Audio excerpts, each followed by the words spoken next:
Wow, more people came in. How's everybody doing tonight? Good. My name is John Sherman. This is The Remedy. Welcome. If I don't know you yet, I'd love to get to know you, and that'd be awesome. Got a couple guests with us, actually a few guests with us.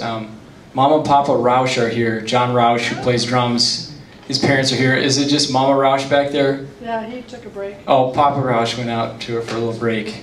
It's okay, but they're here, so love on them since they're here. And there's a couple friends from Fargo here. Ryan Grindelin is here. He's a good friend of mine. We were in a small group together. And where did Sean go?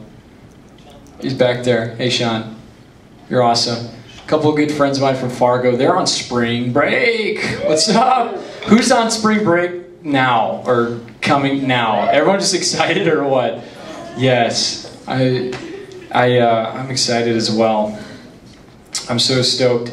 Actually, right now, this is my spring break. This week has been my spring break. But I decided to take a class over spring break for 3 credits instead of go home, which is okay. It's a church planting boot camp, so it's not actually a class. It's like a week-long training thing for people who are just about to go plant a church. And then they let the students come alongside and learn with the other people who are just about to go plant a church. So it's been really fun. Jordan's in there with me. We're having a blast, learning just about everything, and so it's really cool. I've got there's a young couple in my table where we're talking about it, and they're just like super, I don't know, they've got maybe 4 little kids, and they're just really nervous because they're about to go plant a church, and they're really excited. And I'm just so stoked to just come alongside and learn from them and be a part of that experience. It's really been awesome. In fact, just as I'm speaking, we've got a couple other church planters coming in. Why don't you wave to them? They're awesome. They're our guests. Welcome to The Remedy. We love those guys. They're also good friends. So now I've got to really preach good because these guys are awesome. Preach well. Yeah, I'm in trouble now. Holy cow, is this guy from the South or what? You know, all my notes falling out. Hey, if you've got a Bible, why don't you turn to a passage of Scripture. Let's turn to 1 Kings chapter 19, verse 3. Tonight, I really want to talk to us about rest. And I think that's pretty relevant for us as we're just about to go take spring break. We're about to just go and embark on this wonderful week of just nothing. Isn't that exciting? Just to have a week where, you know, there's nothing due tomorrow. You know, who's excited about that? You know, especially some of us have had a tough week. And so, you know, in my time reading the Word, God has a lot to say about rest. God has a lot to say about resting in Him. And so tonight I really want to talk about that. You know, when you think about God Himself, God rested. It said in the Bible that He created the earth in 6 days, and on the 7th day He rested. You know, even God, the God who created the universe, needed to rest, take a day of rest. And so God instituted this thing we call the Sabbath, okay? Sabbath. Has anyone ever heard the word Sabbath before? Maybe? Maybe not. Okay. How about Sunday, right?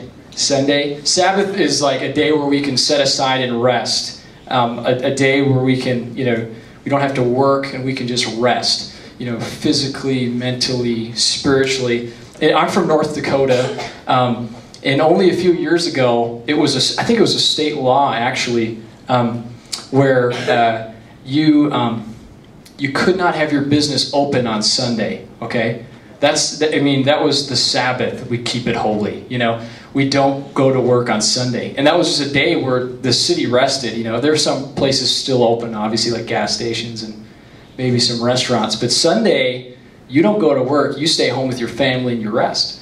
And so it's only been kind of recently in our American culture where Sunday's a day where we work hard. And if you're like me, Sunday is a day where I go to church in the morning, but also Sunday night is chaos. I'm doing Greek homework. I'm doing that homework.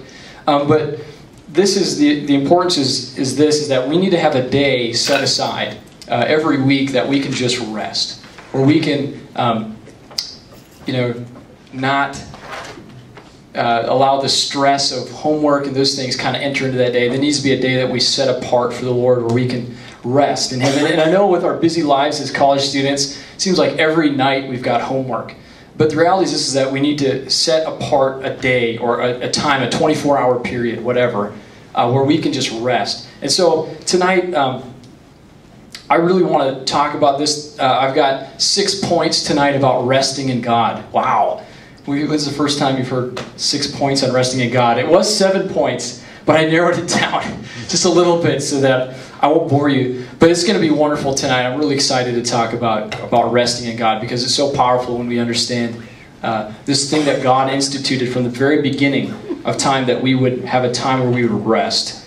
And, you know, He does that because of this, is that He knows that we need it. He knows that we need rest. He knows that that's the way we are. We're humans. We need to rest. Life and the stresses of life can get us down. And, you know, if you're like me, I've got to, you know, just about every night before I fall asleep, I have to kind of like sit down and like decompress, like air getting let out of a tire, and just be like, oh, you know. And we just need to do that. So tonight, 6 principles on resting in the Lord. So 6 principles on resting in the Lord. If you've got notes or a Bible, we're going to go through a lot of scripture tonight. Justin's going to have it up on the screen for me, which is awesome. So principle number 1 is this, is that rest brings physical strength to the weary. Rest brings physical strength to the weary. So that's pretty simple, right? When you're tired, your body needs rest. We need to take care of ourselves. We need to take care of our physical body, and that's part of resting, is resting our physical bodies. In 1 Kings chapter 19, verse 3, Justin, I'll throw it up on the screen. It's about Elijah the prophet, and just let me give you a little background of this text.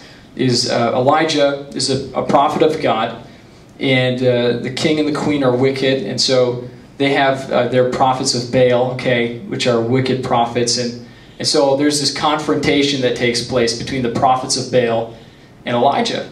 And what happens is this, is that there's this testing that takes place where they say, okay, if you're the real prophets, call fire down from heaven, and they'll consume the altar. So the prophets of Baal did all their magic and stuff, and nothing happened.